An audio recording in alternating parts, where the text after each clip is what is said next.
ញ្ញាអរគុណលោកអ្នកដែលបានបើកស្ដាប់កម្មវិធីព័ត៌មានរបស់វិទ្យុបារាំង AFE នៅពេលនេះម៉ោង 7 យប់កម្មវិធីព័ត៌មានដោយអឹមរចនារដ្ឋាភិបាលបង្កើតក្រុមការងារកែតម្រង់ប្រព័ន្ធបៀវត្សតែមន្ត្រីរាជការមិនទាន់បានដឹងរដ្ឋមន្ត្រីក្រសួងទេសចរអំពាវនាវឲ្យបាតកោបកប្រឆាំងប្រកាន់គោលការណ៍អហិង្សាក្រុមហ៊ុនអាកាសចរជប៉ុនធំ2យល់ព្រមគោរពបទបញ្ជាពេលហោះហើរក្នុងតំបន់ដែនការពារអាកាសចិនទីហ៊ានបារាំងជាង 1000 នាក់នឹងត្រូវដាក់ពង្រាយនៅសាធារណរដ្ឋអាហ្វ្រិកកណ្ដាលសន្និសីទ Geneva លើកទី 2 ស្ដីពីវិបត្តិសេរីនឹងបើកធ្វើនៅថ្ងៃទី 22 មករា RFI កាលពីថ្ងៃទី 13 ខែវិច្ឆិការដ្ឋាភិបាលកម្ពុជាបានចេញសេចក្តីសម្រេចមួយស្ដីពីការបង្កើតក្រុមការងារកែតម្រង់ប្រព័ន្ធបៀវត្សសេចក្តីសម្រេចនោះបានបញ្ជាក់ថានឹងមានការពិភាក្សាច្បាស់លាស់មួយជុំវិញបញ្ហាបៀវត្សរបស់មន្ត្រីរាជការកម្ពុជាដើម្បីអនុវត្តចន្លោះពីឆ្នាំ 2014 ដល់ឆ្នាំ 2018 ប៉ុន្តែសេចក្តីសម្រេចនេះពុំទាន់បានជ្រួតជ្រាបជាដំណឹងដល់មន្ត្រីរាជការនៅឡើយទេសួងសុភារីលំអិតព័ត៌មាននេះលោកនាយករដ្ឋមន្ត្រីហ៊ុនសែនបានចុះហត្ថលេខាលើសេចក្តីសម្រេចមួយកាលពីថ្ងៃទី 13 វិច្ឆិកាឆ្នាំ 2013 នេះដែលបង្កើតក្រុមការងារកែតម្រង់ប្រព័ន្ធបៀវត្សមន្ត្រីរាជការនៅក្នុងសេចក្តីសម្រេចដែលចែកចេញជា 7 ប្រការនោះរដ្ឋាភិបាលបានស្នើឲ្យក្រសួងពាក់ព័ន្ធមានដូចជារដ្ឋលេខាធិការក្រសួងមុខងារសាធារណៈក្រសួងសេដ្ឋកិច្ចក្រសួងការពារជាតិក្រសួងមហាផ្ទៃនិងក្រសួងសង្គមគិច្ចត្រូវចាត់តាំងសមាជិកភាពតំណាងក្រសួងដើម្បីចូលរួមក្នុងក្រុមការងារកែតម្រង់ប្រព័ន្ធបៀវត្សយ៉ាងយូរ 15 ថ្ងៃក្រោយទទួលបានសេចក្តីសម្រេចនេះសេចក្តីសម្រេចនោះបានបញ្ជាក់ទៀតថានឹងមានការសិក្សាពីប្រព័ន្ធបៀវត្សរបស់រដ្ឋាភិបាលលើកញ្ចប់ថវិកាថ្នាក់ជាតិថ្នាក់ក្រោមជាតិយោធានគរបាលជាតិនិវត្តជន និងជនបាត់បង់សម្បត្តិវិជ្ជាជីវៈការពិភាក្សាអំពីបញ្ហាបៀវត្សនេះគឺសម្រាប់ដាក់ឲ្យអនុវត្តចាប់ពីឆ្នាំ 2014 ដល់ឆ្នាំ 2018 ប៉ុន្តែសេចក្តីសម្រេចនេះហាក់ពុំទាន់មានការសាយភាយបានទូលំទូលាយនៅឡើយទេប្រធានសមាគមមន្ត្រីរាជការឯករាជ្យលោកកៅពឿនបានប្រាប់វិទ្យុបារាំងថាលោកពុំទាន់បានដឹងពីរឿងនេះនៅឡើយទេទោះជាយ៉ាងណាក៏សមាគមមន្ត្រីរាជការចង់ឲ្យប្រព័ន្ធកែតម្រង់បៀវត្សនេះពិនិត្យឡើងវិញលើឈ្មោះមន្ត្រីរាជការភាគច្រើនដែលមិនបានធ្វើការប៉ុន្តែនៅតែមានឈ្មោះនៅក្នុងក្រសួងកាងារលោកកៅពឿនអះអាងថាប្រសិនបើអាចលុបឈ្មោះមន្ត្រីរាជការទាំងនេះបានគេអាចដំឡើងប្រាក់ខែជូនមន្ត្រីរាជការបានបើតាមលោកកៅពឿនមន្ត្រីរាជការថ្នាក់ទាបនិងថ្នាក់មធ្យមគួរទទួលបានប្រាក់បៀវត្សចន្លោះពី$200ទៅ$500ក្នុងមួយខែ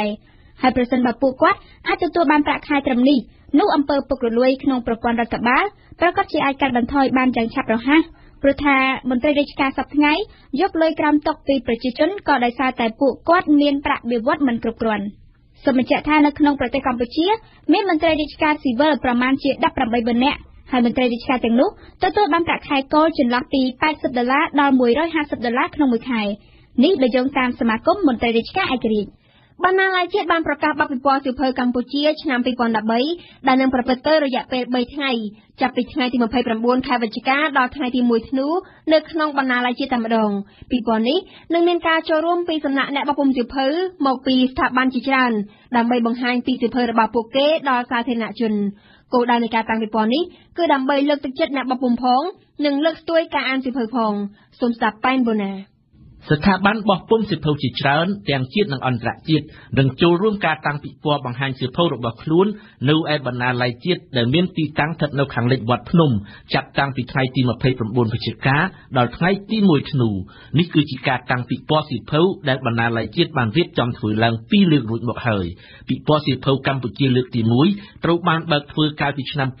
2011 លោកស្រី Claude Vibola នាយិកាបណ្ណាល័យជាតិបានប្រាប់វិទ្យុបារាំងអន្តរជាតិថាគោលដៅនៃការតាំងពិព័រណ៍សៀវភៅឆ្នាំ 2013 នេះគឺដើម្បីលើកទឹកចិត្តអ្នកបោះពុម្ពសៀវភៅផងក៏ដូចជាលើកកម្ពស់ការអានសៀវភៅនៅកម្ពុជាផងបើយោងតាមលោកស្រីនាយិកាបណ្ណាល័យជាតិសិស្សសាលា 300 នាក់ត្រូវបានអញ្ជើញឲ្យចូលរួមក្នុងការតាំងពិព័រណ៍នេះដើម្បីស្ដាប់បទបង្ហាញផ្សេងៗទាក់ទងទៅនឹងការអានសៀវភៅបទបង្ហាញដែលធ្វើឡើងដោយក្រុមអ្នកជំនាញនិងអ្នកបោះពុម្ពសៀវភៅដោយផ្ទាល់ការតាំងពិព័រណ៍សៀវភៅឆ្នាំ 2013 អាចដំណើរការទៅបានក្រោមការជួយឧបត្ថម្ភពីវិទ្យាស្ថានបារាំងប្រចាំប្រទេសកម្ពុជាអង្គការ UNESCO រួមជាមួយអង្គការបោះពុម្ពសៀវភៅជាច្រើនទៀតដូចជាអង្គការ SIPA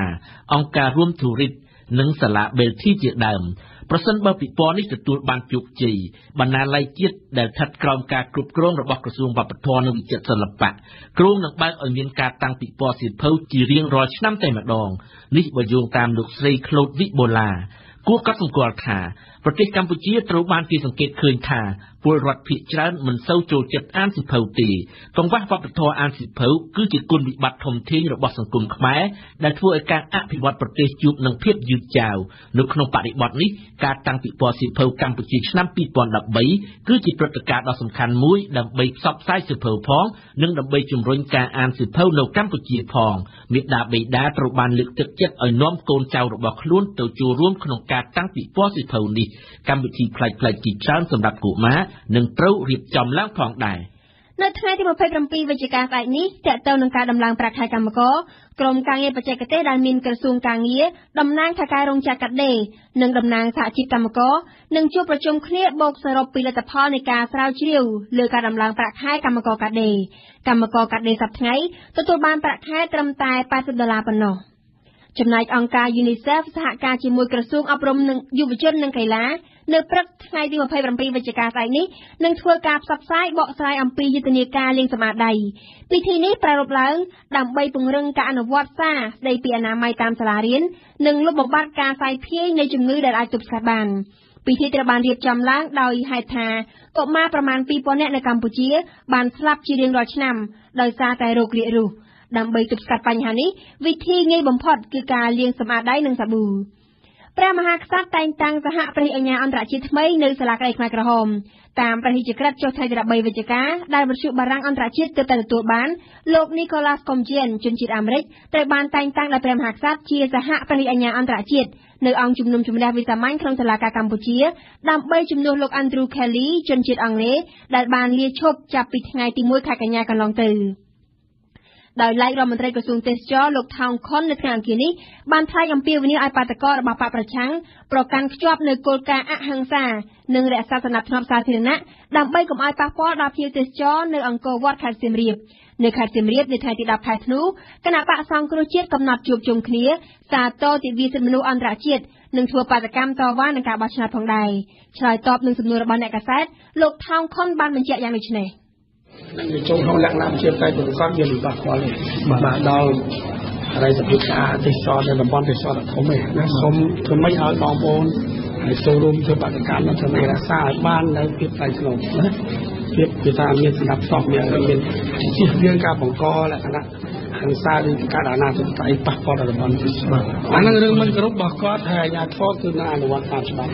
បាទបើសិនជាយើងធ្វើអនុវត្តទៅតាមច្បាប់ទៅតាមលទ្ធិប្រជាធិបតេយ្យត្រឹមត្រូវគ្មានអំពើហិង្សាអត់ដែរពីទេសចរគេអត់ខ្វល់ទេមកគេពីទេសចរពីច្រើនគេយល់អំពីលទ្ធិប្រជាធិបតេយ្យគេឃើញបាតកម្មនោះគេអត់ខែទេបាទតែធ្វើម៉េចកុំឲ្យទៅប៉ះពាល់ដល់គេពួកសុកឡាក៏គេធ្លាប់ឃើញបាតកម្មវាមានបញ្ហាដែរអញ្ចឹងបានកន្លងមកមានបាតកម្មនោះវាអត់មានបញ្ហាដល់ទេសចរតែប៉ុន្តែធ្វើម៉េចបញ្ហាសន្តិសុខបញ្ហាសណ្ដាប់ធ្នាប់ជាបញ្ហាធំណាស់យើងជាខ្មែរទៅទៀតយើងត្រូវគិតជាទៅបតៃប៉ុន្តែគិតធ្វើម៉េចទៅជាសណ្ដាប់ធ្នាប់ឲ្យសុខទេពួកខ្មែរត្រូវមានខ្លួនក្បត់ខ្មែរហើយច្បាស់ទៅជាទៅបតៃទៅណាស្អីទៅប៉ុន្តែជាសណ្ដាប់ធ្នាប់សម្លេងរបស់លោកថោងខុនរៀបចំជូនដោយលីមិញហួរអរគុណមិញហួរដោយឡែកកម្ពុជានិងថៃមិនទាន់បានសម្រេចគ្នាអំពីការចាប់ផ្ដើមអនុវត្តសាលដីកាតុលាការឡាអេថ្ងៃទី11វិច្ឆិកានៅឡើយទេរហូតមកដល់ពេលនេះខណៈនេះវិបត្តិនយោបាយផ្ទៃក្នុងថៃកំពុងតែពុះកញ្ជ្រោលឡើងវិញទៀតហើយអ្នកប្រវត្តិសាស្ត្រនិងអ្នកស្រាវជ្រាវមួយចំនួនបានសម្ដែងការព្រួយបារម្ភថាវិបត្តិនយោបាយថៃនឹងអាចប៉ះពាល់ដល់ការអនុវត្តសាលដីកាស្ដីពីបញ្ហាព្រំដែនប្រាសាទព្រះវិហារប៉ុន្តែអ្នកជំនាញព្រំដែនរបស់កម្ពុជានិយាយថាបញ្ហាតុលាការឡាអេជារឿងដាច់ដោយឡែកពីវិបត្តិនយោបាយផ្ទៃក្នុងថៃលៀងដលុចរីកាពុស្ដាប្រមុខរដ្ឋាភិបាលទាំងពីរកម្ពុជាថៃបានសន្យាជាមួយគ្នាហើយក៏បានប្រកាសប្រាប់ពលរដ្ឋរៀងខ្លួនដែរថារដ្ឋាភិបាលទាំងពីរនឹងអនុវត្តសាលដីកាឡាអេក្នុងសំណុំរឿងតំបន់ប្រាសាទព្រះវិហារបើទោះជាសាលដីកានោះមានអំណោយផលទៅប្រទេសណាក៏ដោយក្រោយការប្រកាសសាលដីកាដ៏រសើបមួយនេះលោកស្រីនាយករដ្ឋមន្ត្រីថៃបានប្រកាសថាប្រមុខការទូតនៃប្រទេសទាំងពីរនឹងជួបគ្នាដើម្បីនិយាយអំពីយន្តការនៃការអនុវត្តសាលដីកានេះតាំងពីថ្ងៃទី11វិច្ឆិកាមករហូតដល់ពេលនេះនៅតែមិនទាន់មានព័ត៌មានស្ដីអំពីការចាប់ផ្ដើមអនុវត្តសាលដីកានៅឡើយទេខណៈដែលវិបត្តិនយោបាយផ្ទៃក្នុងថៃបានផ្ទុះឡើងវិញយ៉ាងក្តៅគគុក លោករស់ចន្ទ្របុត្រអ្នកប្រវត្តិសាស្ត្រមួយរូបរបស់កម្ពុជាបានបញ្យល់ថាសាលដីកាតុលាការយុត្តិធម៌អន្តរជាតិបានបង្គាប់យ៉ាងដាច់ណាត់ឲ្យភាគីទាំងពីរត្រូវគោរពសេចក្តីសម្រេចរបស់តុលាការប៉ុន្តែប្រវត្តិវិទូរូបនេះហាក់មិនទុកចិត្តថាវិបត្តិផ្ទៃក្នុងថៃនឹងមិនបង្កផលប៉ះពាល់ដល់ការអនុវត្តសាលដីកាតុលាការឡាអេនោះលោករស់ចន្ទ្របុត្របញ្ជាក់ថានៅពេលនេះក្រុមគណបកប្រឆាំងរបស់លោកអភិសិទ្ធកំពុងវាយប្រហាររដ្ឋាភិបាលនៃគណបកភឿថៃក្នុងសំណុំរឿងច្បាប់លើកលែងទោសមែនប៉ុន្តែលោកថានៅពេលខាងមុខគ្មានអ្នកណាហ៊ានអះអាងថាក្រុមលោកអភិសិទ្ធមិនលើកយកបញ្ហាព្រំដែនមកនិយាយនោះទេនេះគឺជាការព្រួយបារម្ភរបស់លោករស់ចន្ទ្របុត្រលោកកែមលីដែលជាអ្នកស្រាវជ្រាវសង្គមឯនោះវិញក៏បានបញ្ចេញទស្សនៈព្រួយបារម្ភស្រដៀងគ្នាដែរនឹងលោកប្រវត្តិវិទូអ្នកស្រាវជ្រាវរូបនេះអត្ថាធិប្បាយថាការបណ្ដុះគំនិតជាតិនិយមនិងការបញ្ចូលមេរៀនប្រវត្តិសាស្ត្រមិនគ្រប់ជ្រុងជ្រោយនៅក្នុងប្រព័ន្ធអប់រំថៃសុទ្ធតែបង្កផលលំបាកនៅក្នុងការដោះស្រាយបញ្ហាព្រំដែនសម្រាប់រដ្ឋាភិបាលថៃលោកកែមលីបានមើលឃើញយន្តការអង្គការសហប្រជាជាតិដែលអាចបង្ខំឲ្យថៃអនុវត្តសាលដីកាតុលាការឡាអេអះអាងខុសពីអ្នកប្រវត្តិសាស្ត្រនិងអ្នកស្រាវជ្រាវខាងលើលោកវ៉ាគុំហុងទេសរដ្ឋមន្ត្រីទទួលបន្ទុកកិច្ចការព្រំដែនបាននិយាយតែអំពីឆន្ទៈរបស់រដ្ឋាភិបាលទាំងពីរប្រធានគណៈកម្មការកិច្ចការព្រំដែនកម្ពុជាថៃរូបនេះពន្យល់យ៉ាងច្បាស់លាស់ថាសាលដីកាតុលាការឡាអេនិងវិបត្តិនយោបាយផ្ទៃក្នុងរបស់ថៃគឺជារឿងពីរដាច់ដោយឡែកពីគ្នាទោះយ៉ាងណាក៏ដោយគេនៅរងចាំមើលទស្សនវិជ្ជានិងការវិវត្តជាក់ស្ដែងនៃស្ថានភាពនេះស្ថានភាពដែលកម្ពុជាធ្លាប់ឆ្លងកាត់ហើយដោយបានខ្លាចជាជនរងគ្រោះនៃវិបត្តិផ្ទៃក្នុងរបស់ប្រទេសថៃធនាគារអភិវឌ្ឍន៍អាស៊ី ADB បានប្រកាសថាអាជីវកម្មនៅក្នុងប្រទេសកម្ពុជាអាចសន្សំបានរាប់សិបលានដុល្លារជារៀងរាល់ឆ្នាំប្រសិនបើម្ចាស់អាជីវកម្មទាំងនោះបានអនុវត្តការប្រើប្រាស់ថាមពលឲ្យមានប្រសិទ្ធភាពថែមទៀតអ្នកជំនាញរបស់ ADB បានលើកឡើងដូចនេះនៅក្នុងសិក្ខាសាលានៅព្រឹកថ្ងៃអង្គារនេះក្នុងទីក្រុងភ្នំពេញដើម្បីពិភាក្សាអំពីរបៀបដែលក្រុមហ៊ុនអាជីវកម្មក្នុងស្រុកអាចបង្កើតនិងអនុវត្តវិធានការសន្សំសំចៃថាមពលសម្រាប់ជាប្រយោជន៍រួមយើងផ្ដើមព័ត៌មានអន្តរជាតិអំពីប្រទេសថៃក្បែរខាងបាតកោប្រឆាំងបានចូលកាន់កាប់ក្រសួងកាន់តែច្រើនហើយនៅថ្ងៃអង្គារនេះតុលាការថៃបានចេញដីកាចាប់ខ្លួនសុថេពថងសុបានមេដឹកនាំក្រុមបាតកោប្រឆាំងដោយចាត់ប្រកាន់វិបត្តិចូលកាន់កាប់ទីស្នាក់ការក្រសួងចំណែកលោកស្រីយីងឡាក់វិញត្រូវប្រឈមមុខនឹងការបោះឆ្នោតដកសេចក្តីទុកចិត្តនៅរដ្ឋសភាស្ថានភាពតានតឹងនៅប្រទេសថៃបានធ្វើឲ្យប្រទេសមហាអំណាចធំៗដូចជាអាមេរិកអង់គ្លេសនិងចិនសម្ដែងក្តីព្រួយបារម្ភផងដែរយើងនឹងវិលមកលំអិតព័ត៌មាននេះនៅក្នុងនីតិព្រឹត្តិការណ៍អន្តរជាតិប្រចាំថ្ងៃដោយមានអន្តរាគមន៍ពីជាងបុប្ផាអំពីប្រទេសម៉ាឡេស៊ីឯណោះវិញនៅថ្ងៃអង្គារនេះម៉ាឡេស៊ីបានកោះហៅមន្ត្រីទូតសិង្ហបុរីមកសាកសួរជុំវិញព័ត៌មានចុះផ្សាយដោយកាសែតអូស្ត្រាលីដែលថាសិង្ហបុរីបានជួយប្រទេសលោកខាងលិចក្នុងការឆ្លប់យកការលើម៉ាឡេស៊ីលោកប្រមុខការទូតម៉ាឡេស៊ីអានីហ្វាអាមែនមានប្រសាសន៍នៅថ្ងៃអង្គារនេះថារដ្ឋាភិបាលម៉ាឡេស៊ីព្រួយបារម្ភខ្លាំងសម្បើមណាស់អំពីព័ត៌មានដែលបែកធ្លាយនេះហើយប្រសិនបើវាជាការពិតមែននោះវាពិតជាទង្វើដ៏គួរឲ្យស្អប់ខ្ពើមនិងចាំបាច់ត្រូវតែបដិសេធមិនអាចទទួលយកបានទេដោយឡែកក្រុមហ៊ុនអាកាសចរជប៉ុនធំពីរគឺ Japan Airlines និង All Nippon Airways យល់ព្រមគោរពបទបញ្ជាចិនពេលហោះហើរក្នុងតំបន់ការពីដែនអាកាសចិនតំបន់ការពីដែនអាកាសរបស់ចិននេះបានចូលជាធរមានកាលពីថ្ងៃសៅរ៍ចុងសប្តាហ៍កន្លងទ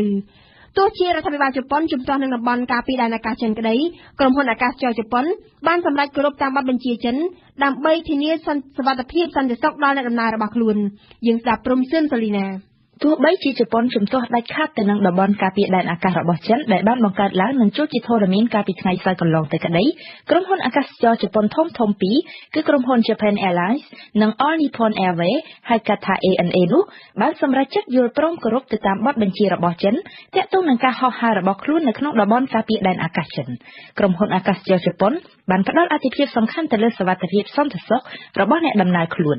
នក្រុមហ៊ុន ANA ប្រាប់ថាបានសម្រេចគោរពបទបញ្ជាចិនស្របទៅតាមបទបញ្ជាអន្តរជាតិរីឯក្រុមហ៊ុន Japan Airlines វិញប្រាប់ថានឹងប្រគល់ព័ត៌មានទាក់ទងផ្លូវហោះហើររបស់ខ្លួននៅក្នុងតំបន់ការពារដែនអាកាសចិនទៅឲ្យអាជ្ញាធរចិនដោយឡែកនៅថ្ងៃអាទិត្យកន្លងទៅក្រុមហ៊ុនអាកាសចរជប៉ុនមួយទៀតឈ្មោះ Peach Aviation ដែលជាសាខារបស់ក្រុមហ៊ុន ANA ក៏បានប្រកាសថានឹងគោរពតាមបទបញ្ជាចិនផងដែរខាងរដ្ឋាភិបាលជប៉ុនប្រាប់ថាក្រុមហ៊ុនអាកាសចរជប៉ុនទាំងនេះមិនបានពិភាក្សាជាមួយរដ្ឋាភិបាលជប៉ុនជាមុននោះទេមុននឹងសម្រេចគោរពទៅតាមបទបញ្ជារបស់អាជ្ញាធរចិនទាក់ទងនឹងការហោះហើរក្នុងតំបន់ការពារដែនអាកាសចិននេះគូរំលឹកថាកាលពីថ្ងៃសៅរ៍ចិនបានប្រកាសបង្កើតតំបន់ការពារដែនអាកាសនៅសមុទ្រចិនខាងកើតតំបន់នេះលាតសន្ធឹងរហូតដល់ក្បែរដែនទឹកជប៉ុននិងកូរ៉េខាងត្បូងតំបន់នេះក៏រាប់បញ្ចូលតំបន់ប្រជុំកោះជម្លោះសេនកាគូដែលជាកោះជម្លោះរវាងចិននិងជប៉ុនផងដែរចិនកំណត់ថារាល់យន្តហោះចូលក្នុងតំបន់នេះត្រូវតែគោរពតាមវិធានរបស់អាជ្ញាធរចិន ពលគឺត្រូវតែផ្ដល់ព័ត៌មានដល់ចិននៅផ្លូវហោះហើររបស់ខ្លួនជាមុនហើយត្រូវប្រាប់ថាតើជាយន្តហោះកម្មសិទ្ធិរបស់ប្រទេសណាមួយយន្តហោះដែលហោះចូលក្នុងតំបន់នេះក៏ត្រូវប្រកាន់ខ្ជាប់នូវប្រព័ន្ធវិទ្យុទំនាក់ទំនងដើម្បីឆ្លើយតបឲ្យបានរហ័សសមស្របទៅនឹងការចាប់អត្តសញ្ញាណពីសំណាក់អាជ្ញាធរចិនផងដែរតាក់ទងនឹងតំបន់ការពីដែនអាកាសចិននេះដែររដ្ឋាភិបាលអូស្ត្រាលីឲ្យដឹងនៅថ្ងៃអង្គារនេះថាបានកោះហៅឯកអគ្គរដ្ឋទូតចិនប្រចាំនៅអូស្ត្រាលីដើម្បីបញ្ជាក់អំពីជំហរថាអូស្ត្រាលីជំទាស់នឹងការប្រកាសរបស់ចិនតាក់ទងនឹងតំបន់នេះសម្រាប់អូស្ត្រាលីចិនបានប្រកាសបង្កើតតំបន់ការពីដែនអាកាសនេះភ្លាមតែម្ដងកាលពីថ្ងៃសៅរ៍កន្លងទៅហើយនៅចំពោះភាពតានតឹងក្នុងតំបន់នាពេលបច្ចុប្បន្ននេះទៀតសោតពេលវេលានៃការប្រកាសនិងរបៀបនៃការប្រកាសរបស់ចិននោះគ្មានលក្ខណៈអ្វីចូលរួមជួយឲ្យមានស្ថិរភាពតំបន់នោះទេនៅថ្ងៃអង្គារនេះគឺនៅប្រមាណថ្ងៃក្រោយពីការប្រកាសបង្កើតតំបន់ការពីដែនអាកាសគ្របដណ្ដប់លើប្រជុំកោះជាប់ជំនួសជាមួយជប៉ុននៅក្នុងសមុទ្រចិនខាងកើតប្រទេសចិនបានបញ្ជូននាវាផ្ទុកយន្តហោះរបស់ខ្លួនទៅកាន់សមុទ្រចិនខាងត្បូងទីភ្នាក់ងារព័ត៌មានចិនស៊ីនហួររាយការណ៍ថានាវាផ្ទុកយន្តហោះនេះបានចាក់ចេញពីកំពង់ផែដោយមាននាវាកំទេចមីស៊ីលចំនួន2ព្រមទាំងនាវាចម្បាំងចំនួន2ទៀតអមដំណើរផងដែរដោយឡែកបារាំងនឹងបញ្ជូនទាហានប្រមាណជា800នាក់ទៅកាន់សាធារណរដ្ឋអាហ្វ្រិកកណ្ដាលបន្ថែមពីលើទាហានជាង400នាក់ដែលមានស្រាប់ការប្រកាសពីការដាក់ពង្រាយកងទ័ពបារាំងនេះត្រូវបានធ្វើឡើងកាលពីល្ងាចថ្ងៃច័ន្ទម្សិលមិញក្រោយពីមានជំនួបរវាងនាយករដ្ឋមន្ត្រីអាហ្វ្រិកកណ្ដាលនិងរដ្ឋមន្ត្រីការបរទេសបារាំងនៅក្នុងទីក្រុងប៉ារីនៅឯទីក្រុងញូវយ៉កឯណោះវិញក្រុមប្រឹក្សាសន្តិសុខអង្គការសហប្រជាជាតិកំពុងតែជជែកគ្នាអំពីការបញ្ជូនទាហានមួកខៀវទៅកាន់អាហ្វ្រិកកណ្ដាលដែលកំពុងមានវិបត្តិធ្ងន់ធ្ងរបណ្ដាលឲ្យមានការបារម្ភខ្លាចមានអំពើប្រល័យពូជសាសន៍សេងឌីណារីកាពិស្ដាបារាំងក៏ដូចជាសហរដ្ឋអាមេរិកនិងអង្គការសហប្រជាជាតិសុទ្ធតែបានព្រមានថាប្រសិនបើសហគមន៍អន្តរជាតិមិនចាត់វិធានការជាបន្ទាន់ទេនោះសង្គ្រាមស៊ីវិលនៅសាធារណរដ្ឋអាហ្វ្រិកកណ្ដាលនឹងអាចរាលដាលទៅជាអំពើប្រល័យពូជសាសន៍រវាងក្រុមអ្នកកាន់សាសនាអ៊ីស្លាមនិងអ្នកកាន់គ្រីស្ទសាសនាបច្ចុប្បន្ននេះកងទ័ពចម្រុះមកពីបណ្ដាប្រទេសអាហ្វ្រិកប្រមាណជា2500នាក់និងទាហានបារាំងជាង400នាក់កំពុងតែឈរជើងនៅក្នុងប្រទេសអាហ្វ្រិកកណ្ដាលក៏ប៉ុន្តែលោកបានគីមូនអគ្គលេខាធិការអង្គការសហប្រជាជាតិបានមានប្រសាសន៍ថាគេត្រូវការទាហានមួកខៀវរហូតដល់ទៅប្រមាណជា9000នាក់ដើម្បីអាចគ្រប់គ្រងស្ថានភាពនៅអាហ្វ្រិកកណ្ដាលបានកាលពីល្ងាចថ្ងៃច័ន្ទម្សិលមិញក្រោយពីជួបជាមួយរដ្ឋមន្ត្រីការបរទេសបារាំងនៅទីក្រុងប៉ារីនាយករដ្ឋមន្ត្រីអាហ្វ្រិកកណ្ដាលបានថ្លែងថាបារាំងបានយល់ព្រមបញ្ជូនទាហានចំនួន800នាក់បន្ថែមទៀតទៅកាន់អាហ្វ្រិកកណ្ដាលបារាំងបានសន្យាថានឹងបញ្ជូនទាហាន800នាក់បន្ថែមពីលើទាហានដែលមានស្រាប់ប្រមាណជា400នាក់ដូច្នេះគិតជាសរុបបារាំងនឹងដាក់ពង្រាយទាហាន1200នាក់នៅក្នុងប្រទេសអាហ្វ្រិកកណ្ដាលចំណែកឯគ្រឿងបរិក្ខារយោធាក៏នឹងត្រូវបញ្ជូនទៅបន្ថែមដែរដោយរួមមានទាំងធម្មភាគចក្រយោធាផងទាហានទាំងអស់នេះនឹងត្រូវបញ្ជូនទៅនៅអំឡុងដើមខែធ្នូខាងមុខក្រោយពីមានសេចក្តីសម្រេចរបស់ក្រុមប្រឹក្សាសន្តិសុខអង្គការសហប្រជាជាតិរដ្ឋមន្ត្រីក្រសួងការបរទេសនិងរដ្ឋមន្ត្រីក្រសួងការពារជាតិបារាំងសុទ្ធតែបានទទួលស្គាល់ពីគម្រោងបញ្ជូនទាហានបន្ថែមទៅកាន់អាហ្វ្រិកកណ្ដាលក៏ប៉ុន្តែថាទាហានអស់ទាំងនេះនឹងត្រូវដាក់ពង្រាយតែប្រមាណជា6ខែប៉ុណ្ណោះលោក Gérard Araud ឯកអគ្គរដ្ឋទូតបារាំងប្រចាំអង្គការសហប្រជាជាតិបានបញ្ជាក់ថាទាហានបារាំងនឹងត្រូវដាក់ពង្រាយដើម្បីគ្រាន់តែជាការបើកផ្លូវសម្រាប់ការដាក់ពង្រាយកងកម្លាំងមួកខៀវដែលមកពីសហភាពអាហ្វ្រិកNous considérons que les forces françaises devraient être en quelque sorteជាអ្នកត្រួសត្រាយផ្លូវសម្រាប់រៀបចំឲ្យមានសណ្ដាប់ធ្នាប់ខ្លះៗហើយនឹងបន្តមកទៀតធ្វើជាទាហានជំនួយដើម្បីចាំជួយទាហានមកពីប្រទេសអាហ្វ្រិកនៅជំហានដំបូងទាហានបារាំងនឹងទទួលបន្ទុកការពីជនស៊ីវិលក៏ប៉ុន្តែនៅក្នុងរយៈពេលខ្លីតែប៉ុណ្ណោះទូនីតិនេះនឹងត្រូវផ្ទេរទៅឲ្យកងកម្លាំងអាហ្វ្រិកនៅពេលនេះបារាំងបានរៀបចំសេចក្តីព្រាងសេចក្តីសម្រេចមួយដាក់ជូនក្រុមប្រឹក្សាសន្តិសុខអង្គការសហប្រជាជាតិដើម្បីអនុញ្ញាតឲ្យទាហានបារាំងក៏ដូចជាទាហានអាហ្វ្រិកអាចប្រើកម្លាំងទ័ពក្នុងបេសកកម្មរក្សាសន្តិសុខនៅអាហ្វ្រិកកណ្ដាលនៅក្នុងក្របខ័ណ្ឌជំពូកទី7នៃធម្មនុញ្ញអង្គការសហប្រជាជាតិអំពីវិបត្តិសេរីអស់រយៈពេលជាង6ខែមកហើយដែលសហគមន៍អន្តរជាតិព្យាយាមស្វះស្វែងរៀបចំសន្និសីទក្រុងហ្សឺណែវលើកទី2ស្ដីពីវិបត្តិសេរីទើបតែពេលនេះដែលគេអាចកំណត់ច្បាស់លាស់អំពីការបរិច្ឆេទនៃសន្និសីទនេះគឺនៅថ្ងៃទី22ខែមករាឆ្នាំ2014ខាងមុខនេះបើយោងតាមការប្រកាសរបស់លោកបានគីមូនអគ្គលេខាធិការអង្គការសហប្រជាជាតិកាលពីថ្ងៃច័ន្ទម្សិលមិញសន្និសីទនេះគឺជាឱកាសសម្រាប់ឲ្យរដ្ឋាភិបាលនិងក្រុមប្រឆាំងសេរីអាចអង្គុយទល់មុខគ្នាដើម្បីជជែកគ្នាស្វែងរកដំណោះស្រាយបញ្ចប់សង្គ្រាមស៊ីវិលដែលអូសបន្លាយរយៈពេលជាង2ឆ្នាំមកហើយក៏ប៉ុន្តែបើតាមលោក Laurent Fabius រដ្ឋមន្ត្រីក្រសួងការបរទេសបារាំងសន្និសីទក្រុងហ្សឺណែវលើកទី2នៅខែមករានេះនឹងត្រូវបើកធ្វើដោយគ្មានវត្តមានលោក Bashar al-Assad លោក Laurent Fabius Nous demandons que Genève II se tienne, mais Genève II va se យើង tenir. តែងតែទាមទារឲ្យរៀបចំសន្និសីទក្រុងហ្សឺណែវលើកទី2ក៏ប៉ុន្តែខ្ញុំសូមរំលឹកថាគោលដៅនៃសន្និសីទនេះគឺមិនមែនគ្រាន់តែដើម្បីមកជជែកគ្នាបោកបាច់អត់បានសាច់ការអីនោះទេគឺដើម្បីស្វះស្វែងឲ្យមានការព្រមព្រៀងគ្នារវាងដំណើររដ្ឋាភិបាលសេរីដោយគ្មានលោកអាសាតនិងក្រុមប្រឆាំងកណ្ដាលនិយមក្នុងការបង្កើតរដ្ឋាភិបាលអន្តរកាលមួយដែលមានអំណាចពេញលេញក្នុងការគ្រប់គ្រងសេរីជាបណ្ដោះអាសន្នវាជារឿងស្មុគស្មាញក៏ប៉ុន្តែវាជាផ្លូវទៅមួយគត់ដើម្បីដោះស្រាយវិបត្តិសេរីដោយគ្មានលោកអាសាតនិងដោយគ្មានវត្តមានក្រុមប្រឆាំងជ្រុលនិយមដែលជាក្រុមភេរវជន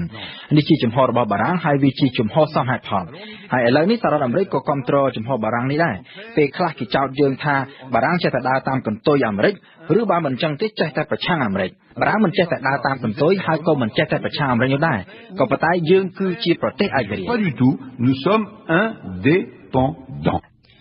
សំឡេងលោកប្រមុខការទូតបារាំងឡូរ៉ង់ Fabius ដែលលោកអ្នកទស្សនាស្ដាប់នេះរៀបចំជូនដោយសេងឌីណាអរគុណឌីណា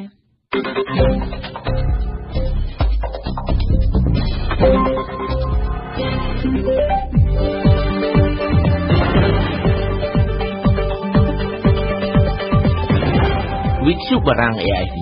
ភ្នំពេញ92 MHz សៀមរាប92 MHz បាត់ដំបងក្រុងព្រះសីហនុនិងកំពង់ចាម94.5 MHz លោកអ្នកសាជាទីមេត្រីជាបន្តទៀតនេះលោកអ្នកនឹងបានស្ដាប់កម្មវិធីផ្សាយរបស់យើងដែលក្នុងនោះរួមមានដំបងគឺជានាទីភ្ញៀវប្រចាំថ្ងៃរៀបចំជូនដោយលៀងដលុចនៅថ្ងៃអង្គារនេះដលុចបានសម្ភាសន៍លោកឆៃគឹមស័រអំពីយុទ្ធនាការបូពណ៌សតំណាងឲ្យការចូលរួមរបស់បុរសក្នុងការបញ្ចប់ហិង្សាលើស្ត្រីក្រោយមកគឺជានាទីព្រឹត្តិការណ៍អន្តរជាតិប្រចាំថ្ងៃជាងបុផាចូលខ្លួនមកធ្វើបទអន្តរាគមន៍អំពីបច្ចុប្បន្នភាពស្ថានភាពតានតឹងនៅប្រទេសថៃបន្តមកទៀតគឺជានាទីបទយកការរបស់អឹមណាវិនស្ដីពីការប្រគំតន្ត្រីលក្ខណៈអន្តរជាតិនៅអង្គរអបអរខួប20ឆ្នាំដែលប្រាសាទខ្មែរមួយនេះក្លាយជាសម្បត្តិបេតិកភណ្ឌពិភពលោកនិងនៅចុងក្រោយគឺជានាទីប្រវត្តិសាស្ត្រខ្មែររបស់វ៉ាន់ឌីកអ៊ុនដែលនឹងជម្រាបជូនលោកអ្នកអំពីដើមកំណើតនៃចលនារបស់ពួកខ្មែរក្រហមភាគទី3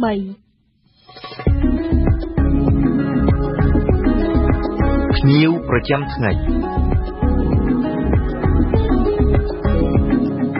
ភ្ញៀវរបស់វិទ្យុបារាំងអន្តរជាតិនៅថ្ងៃនេះគឺលោកឆៃគឹមស័រប្រធានកម្មវិធីទំនាក់ទំនងនៃអង្គការ Gender និងអភិវឌ្ឍដើម្បីកម្ពុជា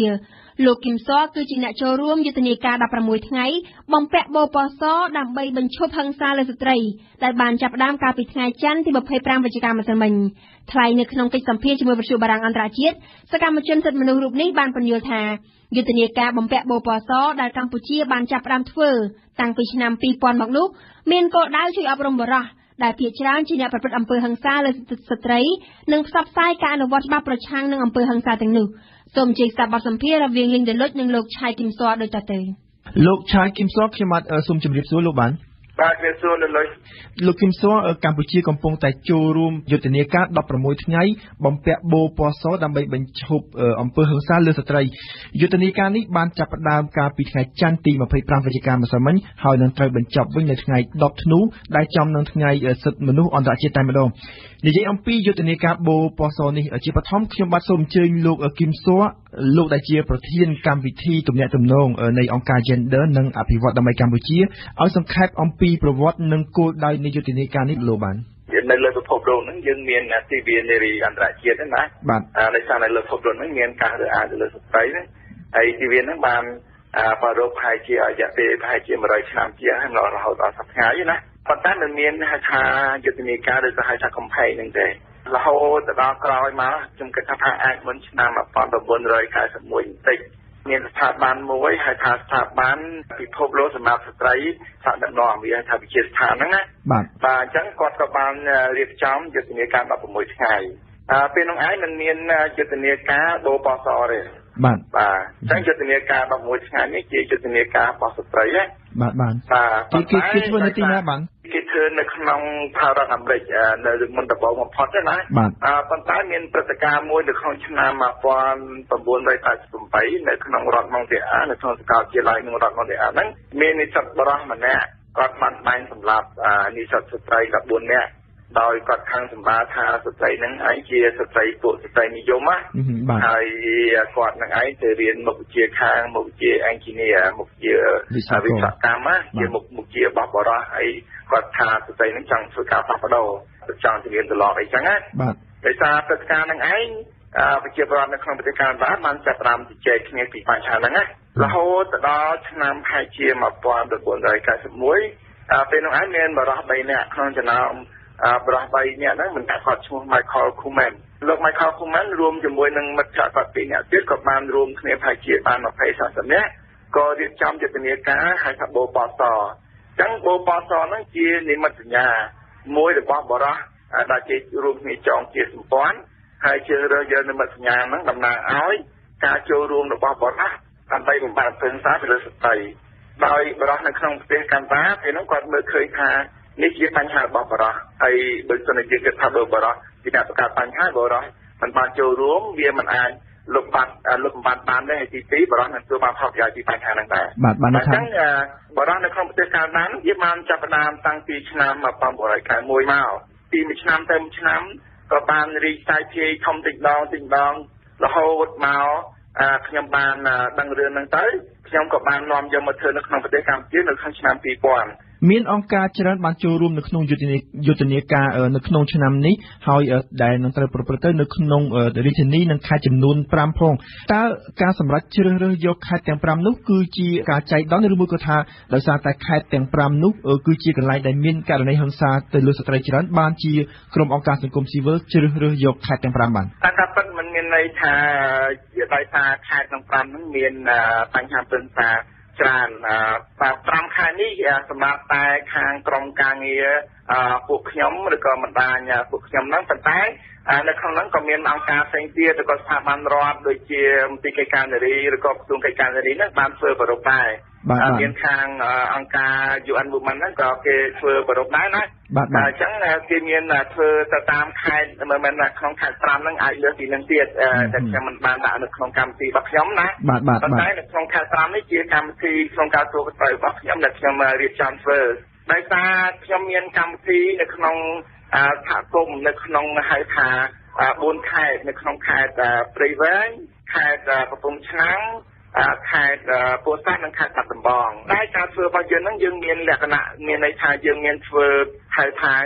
public meeting តែទៅប្រជុំនៅក្នុងទីសាធារណៈបន្តមកទៀតមានន័យថាយើងបានដាក់ហែទៅតាមភូមិទៅតាមផ្ទះដើម្បីសំណេះសំណាលដើម្បីចែកបោដើម្បីចែកខិត្តប័ណ្ណដើម្បីផ្សព្វផ្សាយពីច្បាប់ពីបញ្ហាពឹងផ្អែកឬក៏ការរើសអើងហ្នឹងចំពោះដែលតាមដងផ្លូវជាតិលេខ5រហូតដល់ផ្លូវ8ហ្នឹងយើងធ្វើហៅថា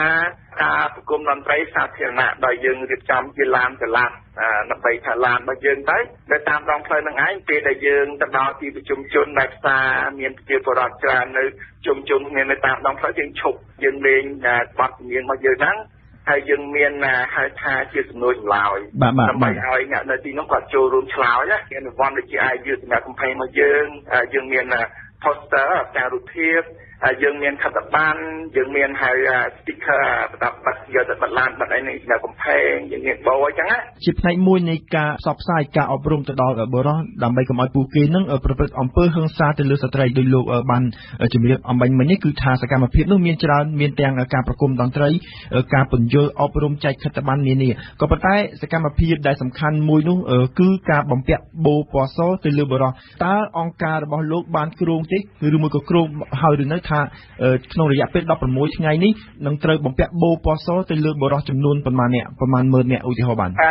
នៅក្នុងនេះយើងគម្រោងប្រហែលជា 20,000 នាក់ដែលយើងគិតហ្នឹងយើងបានរៀបចំបូ 20,000 ឥ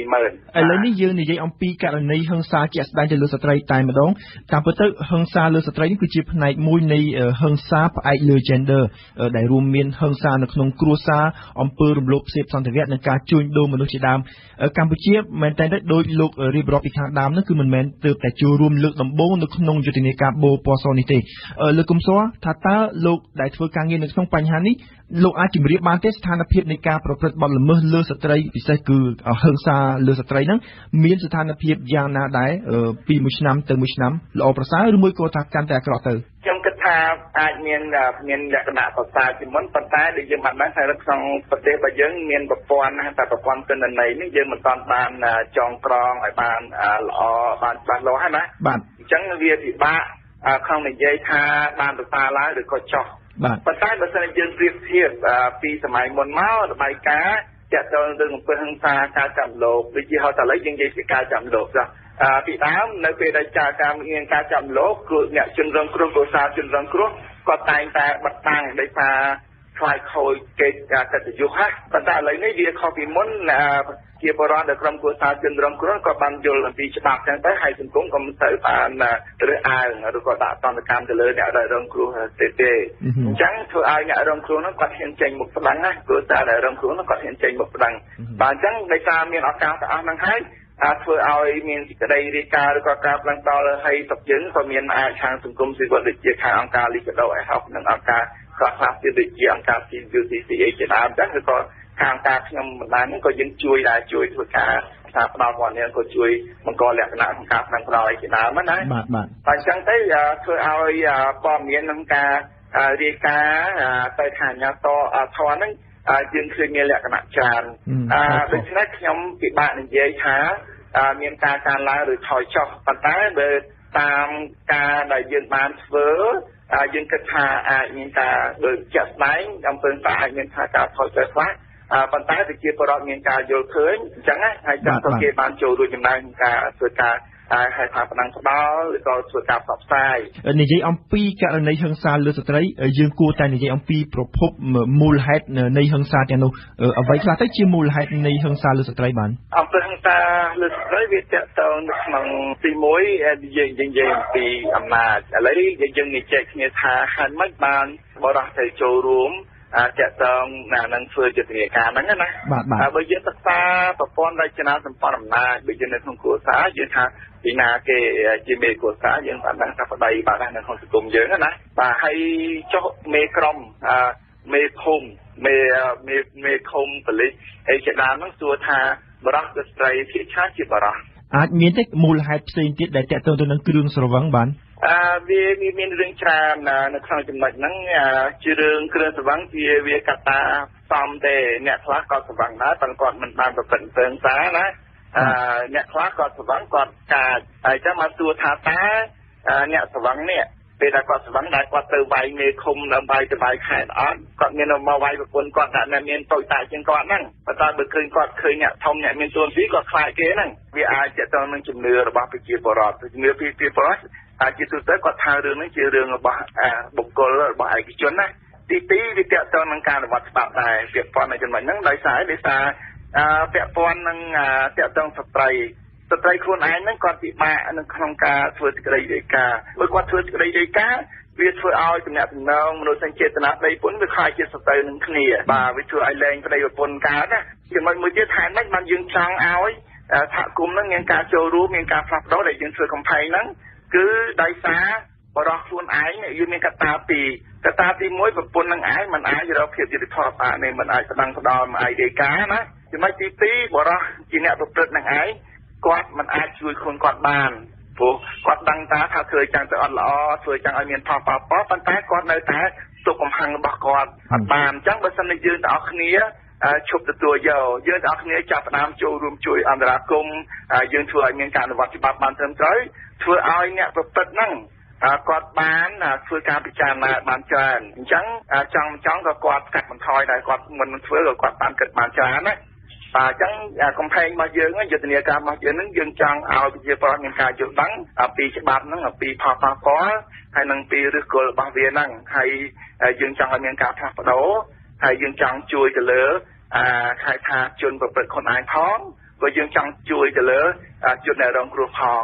អរគុណលោកឆាយគឹមសួរប្រធានកម្មវិធីទំនាក់ទំនងនៃអង្គការ Gender និងអភិវឌ្ឍដើម្បីកម្ពុជាដែលបានផ្ដល់កិច្ចសម្ភាសន៍តាមរយៈខ្សែទូរស័ព្ទដល់វិទ្យុបារាំងអន្តរជាតិស្ដីអំពីយុទ្ធនាការ16ថ្ងៃបំពាក់បូពណ៌សដើម្បីបញ្ឈប់អំពើហិង្សាលើស្ត្រីជំរាបលាលោកបានបាទអរគុណបាទព័ត៌មានលឿនរហ័សច្បាស់លាស់និងស៊ីជម្រៅវិទ្យុបារាំង RFE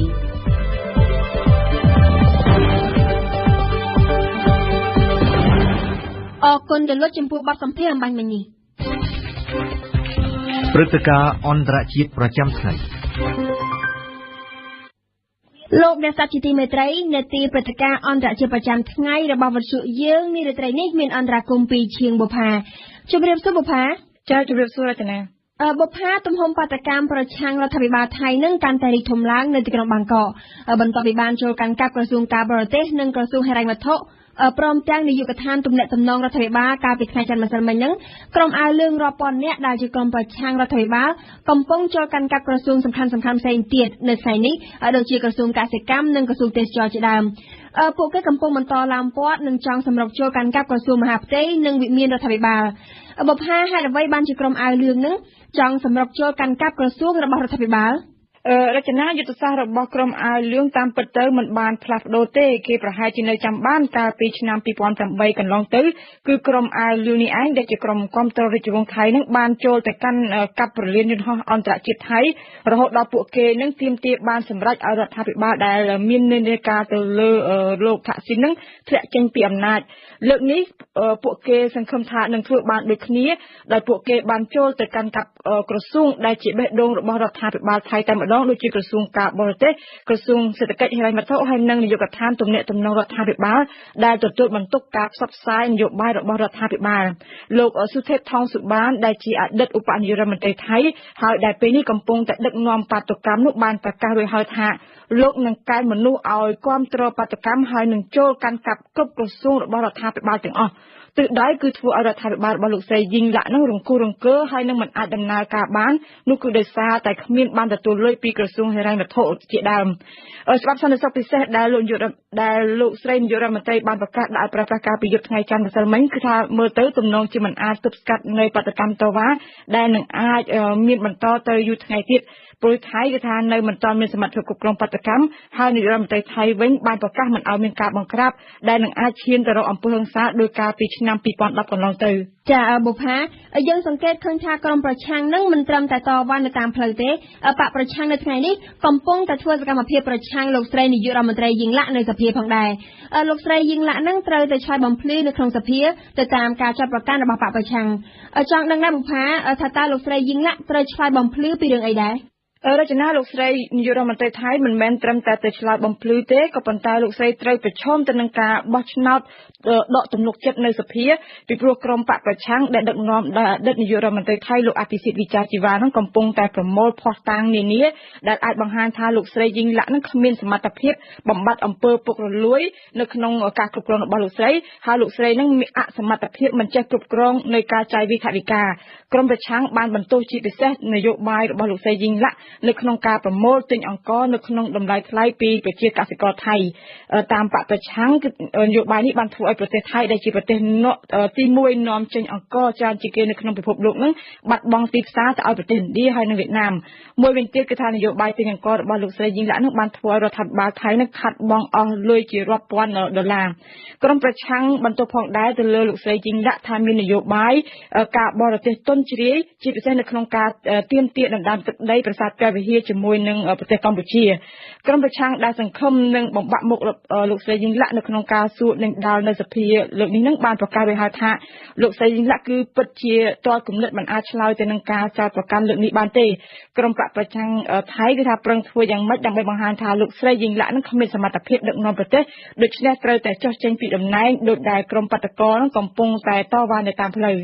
ត្រង់ចំណុចនេះដែរបុប្ផាបាតកម្មនេះដំបូងឡើយបានធ្វើឡើងដើម្បីប្រឆាំងនឹងច្បាប់លើកលែងទោសដែលរដ្ឋាភិបាលបានស្នើឡើងទៅសភាប៉ុន្តែពេលនេះយើងឃើញថាបាតកោបែរជាបានងាកមកទាមទារឲ្យលោកស្រីយីងឡាក់នឹងចុះចេញពីតំណែងទៅវិញមើលទៅតើការទាមទាររបស់ពួកគេអាចសម្រេចបានដែរឬទេបុប្ផាពិតមែនហើយរចនាគឺថាដំបូងឡើយបាតុករធ្វើបាតកម្មប្រឆាំងទៅនឹងច្បាប់លើកលែងទោសដែលក្រុមអាវលឿងវិតម្លៃថានឹងអាចបើកផ្លូវឲ្យលោកថាក់ស៊ីននឹងត្រឡប់ចូលមកប្រទេសថៃវិញបានដោយសារតែច្បាប់ដ៏ចម្រូងច្រវាស់នេះនឹងទស្សភាក៏បានផ្អាកមិនបោះឆ្នោតអនុម័តច្បាប់នេះទៅវិញកាលពីខែតុលាក៏ប៉ុន្តែយ៉ាងនេះក៏ដោយក្រុមបកប្រឆាំងក៏បានឆ្លៀតយកឱកាសនេះដើម្បីអំពាវនាវឲ្យក្រុមអាវលឿងនៅបន្តធ្វើបាតុកម្មដោយលើកនេះគឺសម្ដៅរំលាយចោលនៅរបបថាក់ស៊ីនតែម្ដងនៅក្នុងខ្សែភ្នែករបស់ក្រុមប្រឆាំងបើទោះបីជាលោកថាក់ស៊ីនមិនអាចចូលស្រុកវិញបានក៏ប៉ុន្តែប្អូនស្រីរបស់លោកគឺលោកស្រីយីងឡាក់នឹងគឺជាអាយ៉ងដែលធ្វើការទៅតាមការបញ្ជារបស់លោកថាក់ស៊ីនសួរថាតើក្រុមប្រឆាំងអាចនឹងសម្រេចការទាមទារដែរឬទេរចនាមើលទៅគឺការទាមទាររបស់ក្រុមអាវលឿងពិបាកនឹងឈានទៅរកគោលដៅបន្តិចត្រូវដឹងថា បច្ចុប្បន្នគឺខុសពីឆ្នាំ2008កាលពីឆ្នាំ2008បាតុករក្រុមអាវលឿងបានទទួលការគាំទ្រពីអ្នកនយោបាយពីក្រមយោធាហើយនិងតុលាការកាលនោះយោធាដែលបានធ្វើរដ្ឋប្រហារទម្លាក់លោកថាក់ស៊ីនកាលពីឆ្នាំ2006ហ្នឹងនៅបន្តរួមដៃជាមួយតុលាការដើម្បីរំលាយបកកាន់អំណាចដែលមាននិន្នាការគាំទ្រលោកថាក់ស៊ីនកាលនោះគឺថាយោធានិងតុលាការស្ថិតនៅជាមួយនឹងភាគីក្រុមអាវលឿងដែលជាក្រុមប្រឆាំងដែលសារតែក្រុមអាវលឿងហ្នឹងមានអំណាចធ្ងន់ដែលបង្ហាញថារដ្ឋាភិបាលកាលនោះគាំទ្រលោកថាក់ស៊ីននឹងប្រព្រឹត្តអំពើពុករលួយក៏ប៉ុន្តែលើកនេះវិញទាហានបើទោះបីជាគេដឹងថាស្ថិតនៅខាងក្រមរាជវង្សគឺក្រុមអាវលឿងនៅមិនទាន់បានចេញមុខអន្តរាគមន៍អ្វីនៅឡើយទេហើយមួយវិញទៀតអំណាចរបស់ក្រុមប្រឆាំងស្ដីអំពីការប្រព្រឹត្តអំពើពុករលួយរបស់រដ្ឋាភិបាលបច្ចុប្បន្នហ្នឹងក៏មិនសូវច្បាស់លាស់គឺមិនទាន់អាចបញ្ចុះបញ្ចូលឲ្យកងទ័ពថៃនឹងចេញមុខអន្តរាគមន៍ម្យ៉ាងទៀតក្រុមប្រឆាំងគឺថាអាចនឹងត្រូវការពេលវេលាវែងដើម្បីតវ៉ាគឺធ្វើឲ្យរដ្ឋាភិបាលរង្គោះរង្គើក៏ប៉ុន្តែបើមើលទៅលើស្ថានភាពជាក់ស្ដែងគឺថាក្រុមប្រឆាំងមិនអាចមានពេលវេលាច្រើនទេការទាមទារទម្លាក់រដ្ឋាភិបាលហ្នឹងគឺត្រូវធ្វើឲ្យបានមុនថ្ងៃទី5ទូខាងមុខនេះពលគឺអ្វីត្រូវត្រឡប់ទៅរកស្ថានភាពដើមវិញមានស្ថិរភាពហើយនឹងសន្តិភាពល្អឲ្យបានមុនពិធីបុណ្យចម្រើនប្រជជនរបស់ព្រះមហាក្សត្រថៃដែលជាថ្ងៃសំខាន់បំផុតដែលធ្វើនៅថ្ងៃទី5ខែធ្នូខាងមុខមួយវិញទៀតរចនាបើទោះបីជាមានទ្រង់ទ្រាយធំមិនធ្លាប់មានចាប់តាំងពីឆ្នាំ2010មកក៏ដោយក៏បាតកម្មរបស់ក្រុមប្រឆាំងលើនេះគឺថាហាក់មិនសូវបានការគាំទ្រប៉ុន្មានទេជាពិសេសដោយសារតែសកម្មភាពចូលលុកលុយទៅក្នុងក្រសួងដែលធ្វើរដ្ឋាភិបាលគាំងស្ទះការងារនៅព្រឹកមិញនេះទៀតគឺថាតុលាការថៃនឹងទើបតែបានចេញដីកាដើម្បីតាមចាប់មេដឹកនាំធ្វើបាតកម្មគឺលោកសុធិតថងសុបានដីការបស់តុលាការនេះបង្ហាញថាតុលាការលើកនេះមិនបានទទួលស្គាល់ហើយនឹងស្ថិតនៅជាមួយនឹងភាគីក្រុមប្រឆាំងអាវលឿងដោយពេលមុនឡើយរចនាចាអរគុណបុប្ផាសម្រាប់បទអន្តរាគមន៍នារាត្រីនេះជុំវិញបច្ចុប្បន្នភាពស្ថានភាពវឹកវរនៅប្រទេសថៃ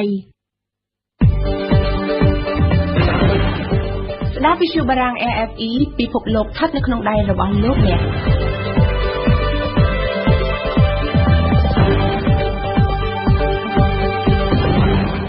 លោកនាងកំពុងស្ដាប់វិទ្យុបារាំងអន្តរជាតិ AFE ប្រសិនបើលោកអ្នកខកខានមិនបានស្ដាប់ការផ្សាយកម្មវិធីព័ត៌មានរបស់យើងលោកអ្នកក៏អាចស្ដាប់ឡើងវិញឬទាញយកអត្ថបទព័ត៌មានណាមួយក៏ដោយដែលលោកអ្នកចង់បានដោយចូលទៅកាន់គេហទំព័រ www.khmer.ofi.fr បទយូកាអាជ្ញាធរអប្សរានិងអង្គការ UNESCO ប្រចាំនៅកម្ពុជាបានប្រកាសថាសម្រាប់ខួប20ឆ្នាំដែលប្រាសាទអង្គរវត្តចូលជាបេតិកភណ្ឌពិភពលោកគេនឹងរៀបចំឲ្យមានការប្រជុំតន្ត្រីខ្នាតអន្តរជាតិមួយលើប្រាសាទអង្គរវត្តផ្ទាល់តែម្ដងនៅថ្ងៃទី5-6 ធ្នូខាងមុខនេះជាការប្រគំតន្ត្រីដែលមានសិល្បករអឺរ៉ុបសិល្បករប្រទេសភូមានិងសិល្បករខ្មែរសម្ដែងរួមគ្នាក្រៅពីការប្រគំតន្ត្រីនេះក្នុងពេលតែមួយនោះទឹកដីអង្គរក៏នឹងធ្វើជាម្ចាស់ផ្ទះសម្រាប់កិច្ចប្រជុំលើកទី3អន្តររដ្ឋាភិបាលអង្គរផងដែរតាមរយៈព្រឹត្តិការណ៍ទាំងពីរនេះគេរំពឹងថាប្រទេសកម្ពុជានឹងទទួលបានអត្ថប្រយោជន៍ជាច្រើនសូមអញ្ជើញស្ដាប់បទយូការបស់អឹមណាវិនដូចតទៅរយៈពេល20ឆ្នាំមកហើយដែលប្រាសាទអង្គរវត្តដ៏អស្ចារ្យរបស់ប្រទេសកម្ពុជាបានចុះបញ្ជីជាសម្បត្តិបេតិកភណ្ឌពិភពលោករបស់អង្គការ UNESCO និងរយៈពេល10ឆ្នាំមកហើយដែលរបាំព្រះរាជទ្រព្យខ្មែរបានចូលជាសម្បត្តិបេតិកភណ្ឌអរូបីពិភពលោករបស់អង្គការ UNESCO នេះដែរប្រទេសកម្ពុជាដែលមានអាជ្ញាធរអប្សរាជាតួអង្គសំខាន់ក្នុងការមើលថែប្រាសាទអង្គរវត្តរួមជាមួយនឹងតំណាងអង្គការ UNESCO ប្រចាំនៅកម្ពុជាកំពុងត្រៀមរៀបចំការប្រគំតន្ត្រីខ្នាតអន្តរជាតិមួយនៅលើទឹកដីអង្គរដើម្បីអបអរសាទរសម្រាប់ខួប20ឆ្នាំនេះការប្រគំតន្ត្រីដែលមានឈ្មោះថាព្រឹត្តិការណ៍នៃក្តីស្រមៃឆ្នាំ2013ជាការប្រគំតន្ត្រីវីយូឡុងដែលជាភ្លេងរបស់អឺរ៉ុបតន្ត្រីបុរាណរបស់ប្រទេសភូមានិងរបាំព្រះរាជទ្រព្យរបស់ប្រទេសកម្ពុជាការប្រគំតន្ត្រីដែលនឹងរៀបចំធ្វើឡើងរយៈពេល2ថ្ងៃនៅថ្ងៃទី5និងទី6ធ្នូខាងមុខនេះហើយផែនការនៃការប្រគំតន្ត្រីនេះត្រូវបានប្រកាសនៅព្រឹកថ្ងៃអង្គារទី26វិច្ឆិកានេះនៅក្នុងសារមន្ទីរជាតិនៅក្នុងរាជធានីភ្នំពេញតាមរយៈសន្និសីទកាសែតមួយដែលមានការចូលរួមផ្ដល់ព័ត៌មានពីតំណាងអាជ្ញាធរអប្សរាអង្គការ UNESCO អ្នកនិពន្ធតន្ត្រីនិងអ្នកជួយឧបត្ថម្ភកម្មវិធី témoigner de la dimension très collective aussi de cet événement, la première place qui occupe ការងារដែលយើងរៀបចំនោះធ្វើបានឡើងនោះគឺដោយសារក៏មានការឆន្ទៈពីច្រើនអ្នកចូលមកជួយទាំងឯកជនទាំងរដ្ឋាភិបាលហើយដោយការដែលយល់ព្រមឲ្យការខិតខំរបស់អាជ្ញាធរអប្សរាហើយមានការគ្រប់គ្រងពីខាងទីប្រាំងពីអង្គការ UNESCO ការសម្ដែងនេះគឺមានបារាំងភូមាជាមួយខ្មែរចូលគ្នា ឆាកសម្ដែងតន្ត្រីអន្តរជាតិនេះត្រូវបានគេរំពឹងថាជាការសម្ដែងដ៏អស្ចារ្យមួយពីព្រោះគេទទួលបានការអនុញ្ញាតពីរដ្ឋាភិបាលកម្ពុជាពិសេសអាជ្ញាធរអប្សរាតែម្ដងក្នុងការរៀបចំឲ្យមានការសម្ដែងនៅលើប្រាសាទអង្គរវត្តដែលជាទីសក្ការៈរបស់ប្រជាជនកម្ពុជាឆាកតន្ត្រីនឹងត្រូវគេបំពាក់ភ្លើងដ៏អស្ចារ្យនៅលើផែនៃប្រាសាទអង្គរវត្តនៅជាន់ទី1 Nous avons conçu avec la scénographe Béatrix de la Tour d'Auvergne ការរៀបចំនឹងគឺនៅជាន់ទី1របស់អង្គរនៅកន្លែងដែលដដាលឡើងបាកាននៅឡើងលើទូប្រាសាទនៅលើហ្នឹងគឺគាត់ធ្វើការហ្នឹងគឺគាត់មានហៅអ្នកស្ថាបត្យករពីសុកបារាំងមកហើយនឹងពេលហ្នឹងគឺសហការជាអាជ្ញាធរអប្សរាហើយនៅក្នុងការគោរពទាំងអស់អត់មានអីប៉ះពាល់ដល់ថ្មឬអីទេ Alors voici vu de haut tout le dispositif scénographique ការរៀបចំសម្ដែងនេះនៅកន្លែងហ្នឹងគឺនេះខ្លាញ់វេទិកាហ្នឹងបានទទួលភ្ញៀវ500នាក់ហើយខាងនោះគឺក្រុមតន្ត្រីហើយនៅលើនោះនឹងមានអ្នកស្រីកូតយូឡុងមួយមានអ្នកអប្សរាមួយទៀតដោយយើងបានដឹងហើយថាការប្រគំតន្ត្រីនេះនឹងមានការចូលរួមពីសិល្បករមកពីប្រទេសភូមាលោកស្រីអូឌីពើស៊ូអ្នកនិពន្ធនិងជាប្រធានតន្ត្រីដែលបានចុះទៅដល់ប្រទេសភូមានិងដែលបានចូលរួមវឹកហាត់របាំនៅទីនោះបាននិយាយថាការប្រគំតន្ត្រីអន្តរជាតិនៅលើទឹកដីអង្គរវត្តប្រទេសកម្ពុជានេះជាឱកាសលើកទី1និងជាពេលវេលាដ៏វិសេសវិសាលសម្រាប់ប្រទេសភូមាដែលបានបញ្ជូនសិល្បកររបស់ពួកគេចេញមកសម្ដែងជាលក្ខណៈអន្តរជាតិនៅក្រៅប្រទេសនោះវាជាឱកាសកម្រសម្រាប់ប្រទេសមួយដែលអ្វីៗបានបិទបាំងជាច្រើនទសវត្សរ៍មកហើយនោះនៅក្នុងសន្និសីទកាសែតដែលបង្ហាញពីផែនការនៃការប្រគំតន្ត្រីអន្តរជាតិសម្រាប់ខួប20ឆ្នាំនៃការដាក់បញ្ចូលប្រាសាទអង្គរវត្តចូលក្នុងបញ្ជីបេតិកភណ្ឌពិភពលោកនេះក៏មានការចាក់ខ្សែអាចដែលជាសាររបស់លោកស្រីអុងសាំងស៊ូជីប្រមុខបកប្រឆាំងរបស់ប្រទេសភូមានិងដែលទទួលបានពានរង្វាន់ Nobel សន្តិភាពពិភពលោកនោះដែរតាមរយៈសារប្រហែលជា2នាទីលោកស្រីអុងសាំងស៊ូជីនិយាយជាភាសាអង់គ្លេសថាប្រទេសភូមាបានធ្វើសមាហរណកម្មសេដ្ឋកិច្ចនយោបាយជាមួយនឹងពិភពលោកដូច្នេះសិល្បៈក៏ត្រូវតែធ្វើសមាហរណកម្មដោយខានមិនបាននោះដែរ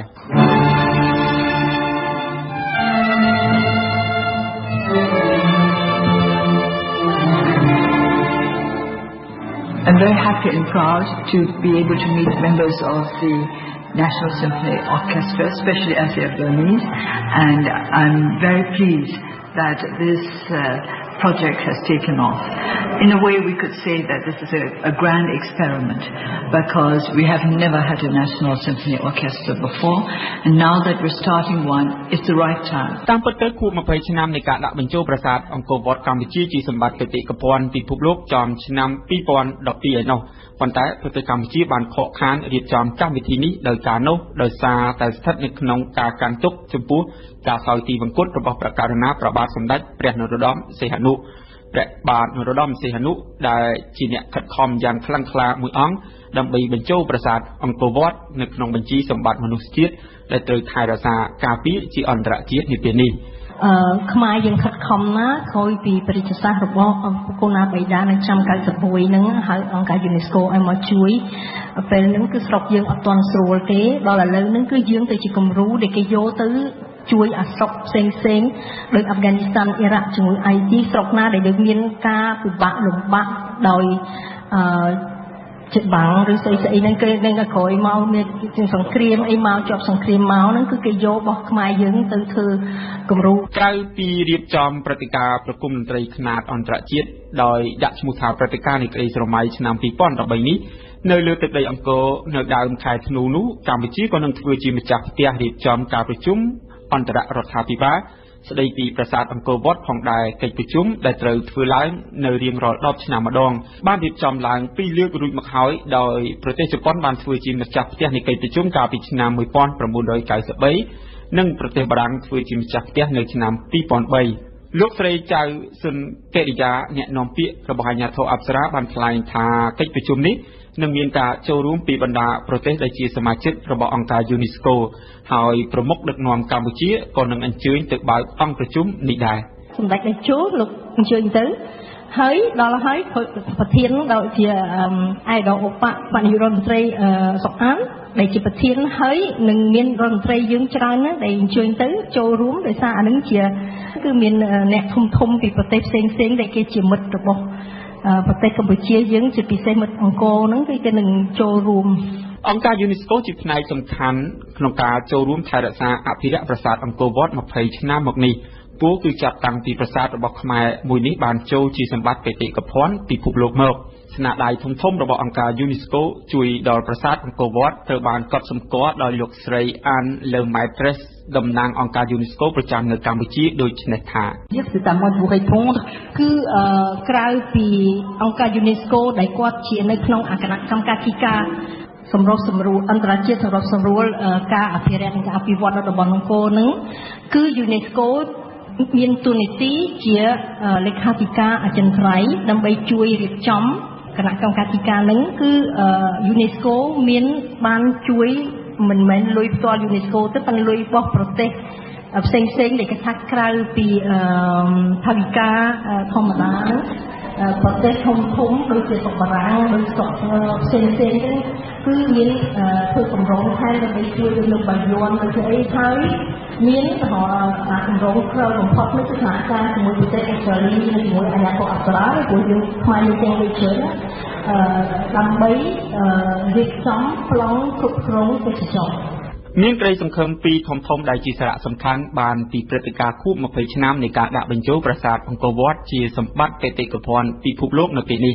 សារៈសំខាន់ទី1តាមរយៈការប្រគំតន្ត្រីជាលក្ខណៈអន្តរជាតិនេះត្រូវបានគេរំពឹងថានឹងធ្វើឲ្យកេរ្តិ៍ឈ្មោះកម្ពុជាកាន់តែល្បីនៅលើឆាកអន្តរជាតិ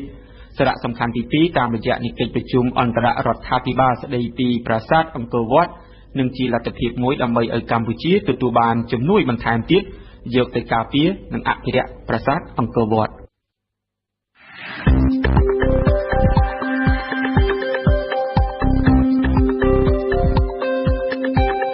ព័ត៌មានទាន់ហេតុការណ៍បទយកការប្រកបដោយវិជ្ជាជីវៈទស្សនៈសារព័ត៌មានខ្មែរបទវិភាគគ្រប់ជ្រុងជ្រោយផ្ដល់ជូនដោយវិទ្យុបារាំង AFE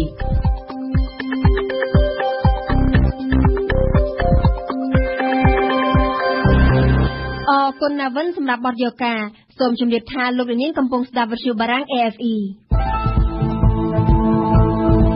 ប្រវត្តិសាស្ត្រខ្មែរកាលពីសប្តាហ៍មុននៅក្នុងនីតិប្រវត្តិសាស្ត្រខ្មែរវ៉ាន់ឌីកអុនបាននិយាយលើកឡើងអំពីដើមកំណើតនៃចលនាខ្មែរក្រហមក្នុងសប្តាហ៍នេះវ៉ាន់ឌីកអុននឹងនិយាយរៀបរាប់បន្តទៀតអំពីដើមកំណើតនៃចលនារបស់ពួកខ្មែរក្រហមភាគទី3សូមអញ្ជើញស្ដាប់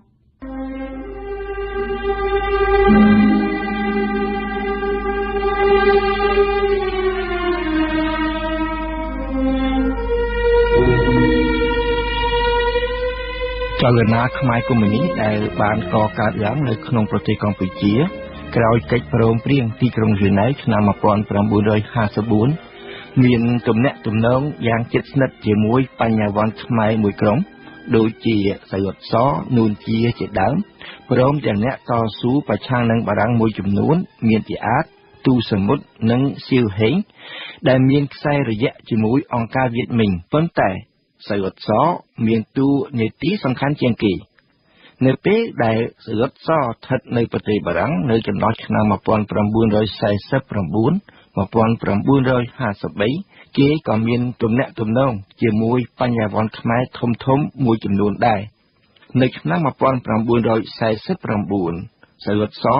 ធ្វើដំណើរទៅប្រទេសបារាំងតាមកប៉ាល់មួយឈ្មោះ Jamaïque ជាមួយនិស្សិតខ្មែរចំនួន21នាក់នេះបើយោងទៅតាមឯកសាររបស់លោក David Chandler ដែលមានចំណងជើងថា Pol Pot frère numéro 1 ឬ Pol Pot បងទី1ឯកសារនេះបានបញ្ជាក់ថានៅពេលធ្វើដំណើរជិត1ខែសយុទ្ធសបានពង្រឹងមិត្តភាពរបស់គេជាមួយខ្មែរ4រូបគឺចៅសេងមីម៉ាន់មីផាតនិងអ៊ុចវ៉ែនពេលស្នាក់អាស្រ័យនៅប្រទេសបារាំងក្រៅពីគ្រូឧបជាធំដូចជាលោកកេងវង្ស័កនិងលោកជួនមុំជាដើមសយុទ្ធសបានជួបនឹងនារីបញ្ញវន្តខ្មែរម្នាក់គឺខៀវប៉ុណ្ណារីនៅឆ្នាំ1951ក្រោយមកខៀវប៉ុណ្ណារីបានក្លាយទៅជាភរិយារបស់សយុទ្ធស ខៀវប៉ុណ្ណារីមកប្រទេសបារាំងជាមួយប្អូនស្រីម្នាក់ឈ្មោះខៀវធីរិទ្ធដែលនៅឆ្នាំ1951នោះបានរៀបការជាមួយអៀងសារីនៅឆ្នាំ1951នោះនៅប្រទេសបារាំងដដែលបើយោងទៅតាមការស្រាវជ្រាវរបស់ប្រវត្តិវិទូ David Chandler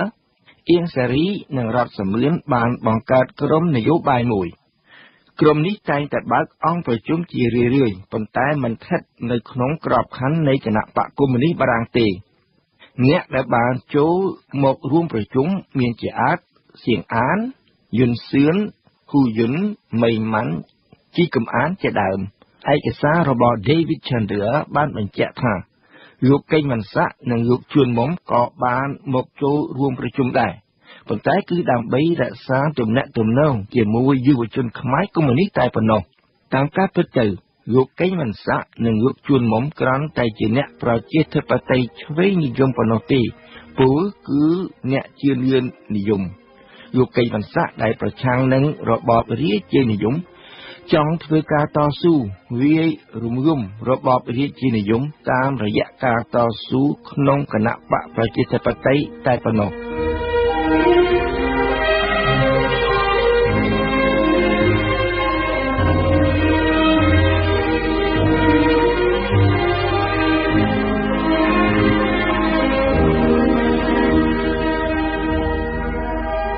នៅក្នុងរយៈកាលតស៊ូរបស់គេនៅក្នុងចន្លោះឆ្នាំ1953-1960គឺបន្ទាប់ពីពេលដែលសយុទ្ធសបានត្រឡប់មកស្រុកខ្មែរវិញចលនាកុម្មុយនីសខ្មែរបានកំណត់យកយុទ្ធសាស្ត្រមួយយ៉ាងសាមញ្ញប៉ុន្តែក៏ប្រកបទៅដោយគ្រោះថ្នាក់ដែរគឺអូសទាញបញ្ញជននិងវរជនសំខាន់ៗឲ្យចូលទៅក្នុងចលនារបស់គេអ្នកដែលបានស្គាល់ប៉ុលពតនៅពេលនោះពុំដែលនឹកស្មានឃើញម្ដងណាឡើយថាសយុទ្ធសមានគំនិតបដិវត្តដាច់ខាតនិយមបែបនេះសោះ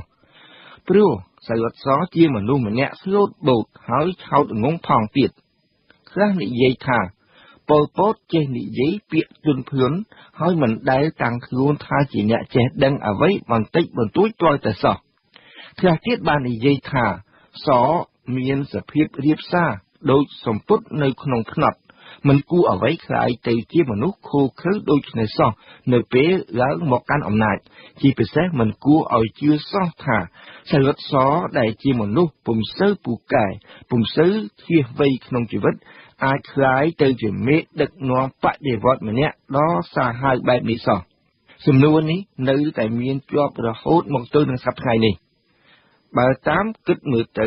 មនុស្សគ្រាន់តែជាឧបករណ៍នៃស្ថានភាពនីមួយតែប៉ុណ្ណោះ